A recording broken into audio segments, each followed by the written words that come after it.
Alléluia. Honneur, gloire à celui qui trône au plus haut des cieux, qui gouverne la terre entière, qui répand ses largesses sur toutes les races humaines. Le mouvement, la respiration, la vie, c'est lui qui en est la source. Les bontés du Seigneur se renouvellent de jour en jour envers le Fils des hommes. Il arrose du haut des cieux les plantations du pauvre comme du riche, du roi comme du paysan, des fils du royaume comme des plus vils des sorciers, des magiciens des méchants comme des fidèles. Alors tout homme qui vit fait l'objet d'une attention très particulière, d'un plan divin de paix et de joie. Alléluia. Il ne condamne jamais, il montre cependant de la sollicitude, de l'énorme bienveillance et d'une grande patience envers le plus répugnant des pécheurs. Qu'en est-il, bien-aimés, de ses fils et de ses filles? Le Seigneur les a-t-il délaissés, oubliés? Pas du tout. Mais alors que le maître, le berger, va à la recherche d'une seule brebis égarée, il laisse les 99 autres. Dans quel état les laisse-t-il? Là, la réponse est dans une autre question. Que fait l'éleveur du bétail dans une campagne des Ardennes françaises ou dans le Nord Kivu de la RDC, lorsque même qu'il propose une absence prolongée de 3 jours ou d'une semaine? La réponse est, il prévoit une provision de foin, une bonne quantité d'eau et de sels minéraux, et les brebis ne se disperseront jamais, n'est-ce pas? Notez bien ceci, bien-aimés, aucun élu de Dieu ne se perdra. Les élus constituent donc une armée de personnes choisies d'avance, justifiées et sauvées par le sang de Jésus. Une armée de personnes à la fois en Dieu imperturbable, qui n'ont pas fléchi les genoux devant Satan, le Dieu de ce monde. Et ceci, peu importe les périodes pénibles ou les souffrances auxquelles cette vie les expose. Ils tiennent leur mission, les rappels, non pas des hommes, mais de Dieu.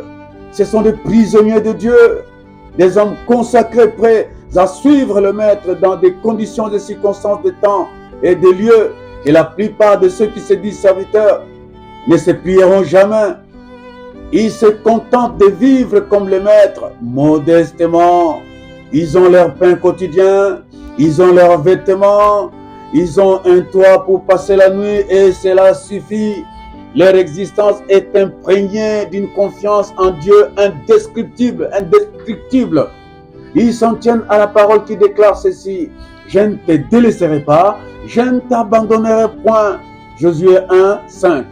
Puis le Seigneur Jésus, achevant sa mission et s'apprêtant à quitter ses disciples, les rassura en ces termes: et voici, je suis avec vous tous les jours jusqu'à la fin du monde. La peur de lendemain, les incertitudes de cette vie et surtout la crainte d'un départ à la retraite qui verra les moyens économiques s'éroder. Là aussi, le Seigneur notre Dieu est un rempart, une invincible armure. Il est riche en son amour, un excellent berger qui ne nous fera manquer de rien du tout. Dans Ésaïe chapitre 46 verset 4, il dit: jusqu'à votre vieillesse, je serai le même. Jusqu'à votre vieillesse, je vous soutiendrai. Je l'ai fait et je veux encore vous porter, vous soutenir et vous sauver. Deuxième point. Et nous, jeunes filles et jeunes gens, l'Éternel tient-il compte de nous? Bien entendu, l'œil de votre Père est aussi sur vous, car tout homme qui vit est un trésor à ses yeux. C'est ainsi que l'Ecclésiaste dit des jeunes, ce qui suit: souviens-toi de ton Dieu pendant les jours de ta jeunesse. Il a l'œil sur le petit enfant qui grandit dans le ventre d'une mère. Et c'est lui qui a dit: laissez venir à moi les petits enfants, car le royaume de Dieu est pour ceux qui les ressemblent. Voici, bien-aimés, plus jeune vous vous attacherez au Seigneur, plus vous acquérez l'aptitude à prendre de bonnes décisions, à faire de meilleurs choix. Le Saint-Esprit lui-même vous perfectionnera et perfectionnera votre intelligence. Nous avions au cours de cette vie chrétienne connu des femmes qui ne savaient ni lire ni écrire, et des petits enfants qui savaient à peine parler, mais qui étaient remplis du Saint-Esprit et consultés par des personnes de tout niveau social, y compris des universitaires. Voici en vérité en l'homme, ce n'est pas l'âge qui confère la sagesse, ce n'est pas la vieillesse qui rend capable de juger, c'est l'Esprit, le souffle de Dieu Tout-Puissant qui donne l'intelligence. Job chapitre 32, 8 à 18. Bien-aimés, écoutez ceci. Ne jamais adhérer à ces principes de vie inspirés du diable et que la jeunesse a assimilé sans discernement. Il s'agit d'un poème d'un écrivain français, Pierre de Ronsard, dont le vers le plus symbolique stipule qu'il faut vivre aujourd'hui, n'attendez pas demain, carpe diem, qui veut dire cueille les jours où la vie est si courte et qu'il faut se hâter d'en profiter. Donc, il faut cueillir aujourd'hui les roses de la vie.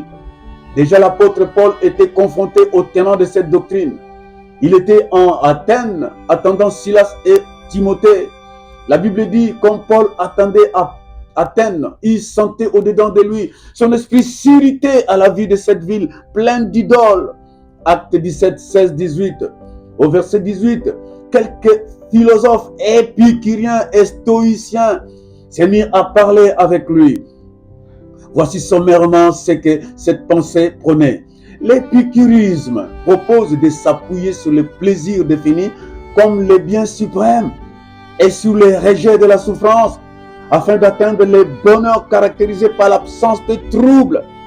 Le stoïcisme, quant à lui, prend l'acceptation de son destin et la maîtrise de soi, s'efforçant de vivre en accord avec la nature. Il prend donc la résistance à la douleur, au malheur, avec les apparences de l'indifférence. Cette philosophie enseigne que face à des défis de la vie, pleurer, gémir, se lamenter est une lâcheté. Il faut donc accepter son destin tel qu'il se présente. Ainsi, l'apôtre Paul, se trouvant en Athènes, devrait se confronter aux maîtres inspirateurs de ses pensées qui ont investi les sociétés de cette époque, comme sont exactement aujourd'hui les phénomènes des transgenres, de lesbianisme, de l'homosexualité, de la franc-maçonnerie, des Illuminati, des Primacuria ou de la magie douce, comme le yoga, la méditation transcendantale, le Rotary Club, le Lions Club, la Rose Croix à Morque, sans oublier les fêtes d'Halloween, la Saint-Valentin ou la fête des morts. Tous ces phénomènes sociaux bien-aimés et ces tendances sociales ont pour principal dénominateur le diable, l'ennemi des êtres humains. Car ces concepts ont pour seul objectif de détourner l'homme de son créateur, de détourner l'homme de son salut. Aujourd'hui, des millions d'êtres humains renient même l'existence de leur créateur. Ceux qui s'engagent au service de Dieu les font pour apaiser leur conscience. Ils ne permettront jamais à la lumière divine de chasser les ténèbres de leur vie. Ou pour ceux qui ont vraiment soif de Dieu, l'ennemi d'ores et déjà a placé ses agents dans toute la hiérarchie de l'Église pour s'assurer qu'il donne au peuple de Dieu l'évangile frélaté, sans vie, sans puissance, sans autorité. C'est-à-dire qu'il ne devrait jamais enseigner la crainte de Dieu, l'abandon du péché et la sanctification, les baptêmes dans les eaux, les baptêmes du Saint-Esprit, la méditation régulière de la parole de Dieu, la prière permanente dédiée au Père Céleste au nom de Jésus, l'adoration de Dieu en esprit et en vérité, ou le retour imminent du Seigneur Jésus. Nous vivons un siècle où même les serviteurs qui ont reçu une vocation sacerdotale et des talents pleins ne l'exercent plus maintenant que pour leur gloire personnelle, pour s'assurer un standing de vie luxueux et la notoriété. C'est ce que Paul disait, notamment dans 1 Timothée 4.1. Mais l'Esprit dit expressement que dans les derniers jours, quelques-uns abandonneront la foi pour s'attacher à des esprits séducteurs et à des doctrines des démons. Ils prescrivent de ne pas se marier, de s'abstenir d'aliments que Dieu a créés pour qu'ils soient pris avec action de grâce par ceux qui sont fidèles et qui ont connu la vérité. Car tout ce que Dieu a créé est bon et rien ne doit être rejeté pourvu qu'on le prenne avec action de grâce. Verset 5. Parce que tout est sanctifié par la parole de Dieu et par la prière. Troisièmement, sépare-toi du monde. Sers ton Dieu et garde ta foi. Il y a une double sécurité, bien-aimé, et une assurance à servir fidèlement son Sauveur. Tout d'abord, la santé, la longévité, la bénédiction. Lire Exode 23, 25, 26. Vous servirez l'Éternel votre Dieu et il bénira votre pain et vos eaux. Et il éloignera la maladie du milieu de toi. 26.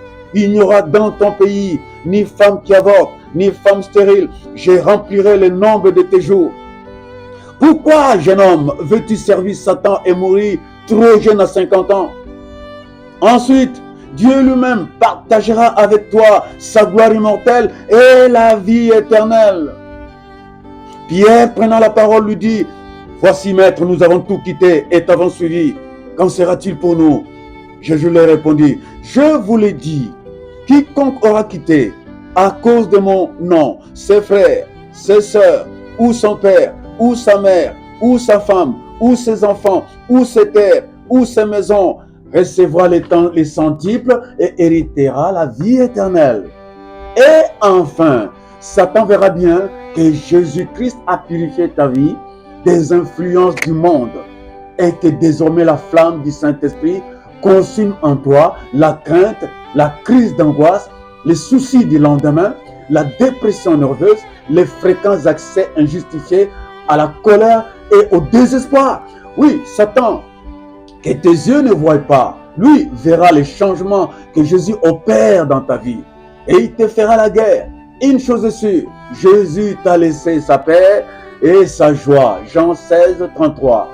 Il est avec nous tous les jours jusqu'à la fin du monde. Matthieu 28, 20. Bien-aimé, n'attends pas demain pour servir Jésus, car demain ne t'appartient pas. Il n'y a pas d'âge pour être à son service.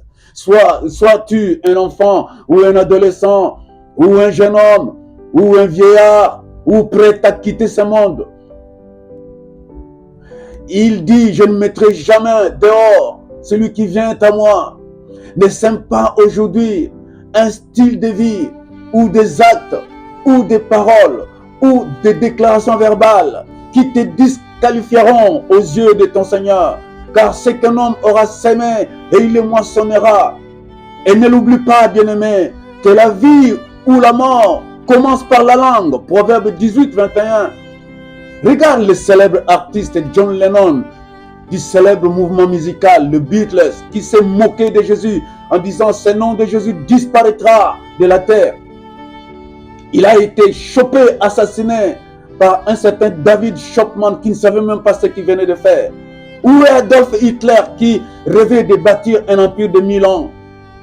Et où est Mussolini, son acolyte, le dictateur italien qui a collaboré avec lui et qui lui a été lynché, la tête en bas et les pieds en l'air, son cadavre exposé au soleil et moqué?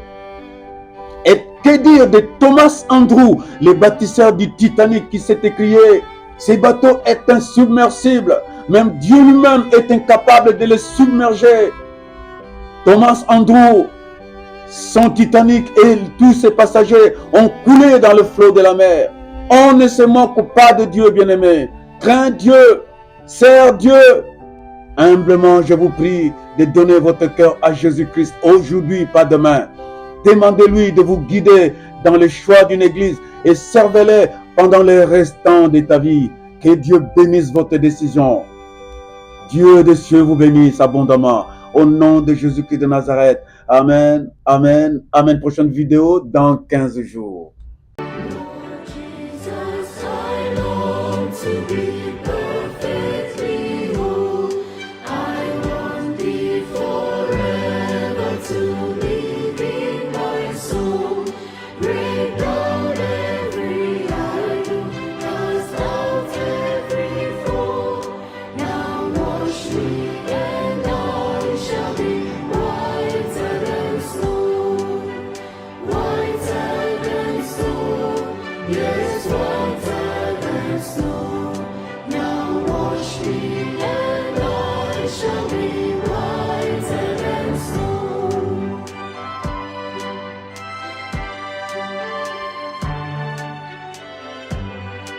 Lord Jesus, I long to be perfectly whole.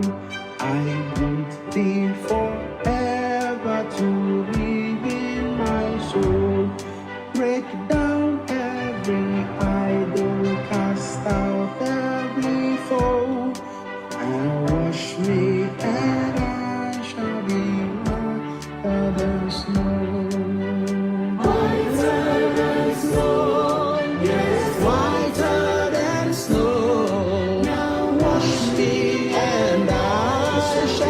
whiter than snow. Jesus, look down from thy throne in the sky and help me to make a complete sacrifice. I give up myself and what I know. Now wash me and I shall be whiter than snow. Whiter than snow, yes, whiter than snow. Now wash me and I shall be